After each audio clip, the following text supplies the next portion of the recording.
আনুষ্ঠানিকভাবে বাংলাদেশের নতুন রাজনৈতিক দল ন্যাশনাল সিটিজেন্স পার্টি বা এনসিপির পথ চলা শুরু হলো শুক্রবার বিকেলে ঢাকার মানিক মিয়া এভিনিউর মঞ্চে প্রথমে কোরআন পাঠ করেন দলের সদস্যরা।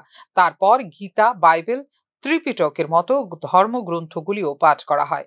দলের আত্মপ্রকাশ হয় জাতীয় সঙ্গীত গেয়ে। এই দলের শীর্ষ পদের সংখ্যা এবং কারা সেই সব পদে থাকবেন তা নিয়ে দীর্ঘদিন ধরে চলছে জল্পনা। শেষ মুহূর্তে আরও ৩টি পদ বৃদ্ধি করা হয়েছে। নতুন দলে মোট শীর্ষ পদের সংখ্যা থাকছে 10টি। এই 10 জনের নামও এসেছে প্রকাশ্যে। নতুন দলের আত্মপ্রকাশ অনুষ্ঠানকে কেন্দ্র করে ঢাকার রাস্তায় উপস্থিত ছিলেন বহু মানুষ, ছিল পুলিশি প্রহরা। জাতীয় নাগরিক পার্টিকে স্বাগত জানিয়েছে বাংলাদেশের অন্য দলগুলো।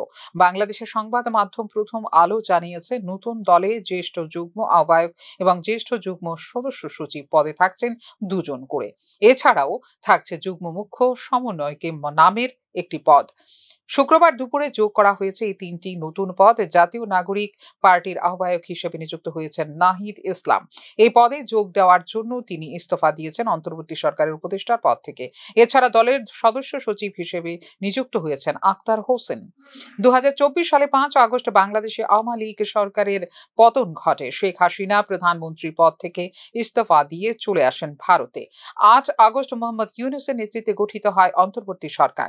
2025 সালের শেষ দিকে বাংলাদেশে নির্বাচন হতে পারে বলে জানিয়েছেন ইউনূস। হাসিনা বিরোধী আন্দোলনে যারা বড় ভূমিকা নিয়েছিলেন তারাই প্রথম সারিতে রয়েছেন নতুন এই রাজনৈতিক দলে। ফিউরো রিপোর্ট, নিউজ নাও।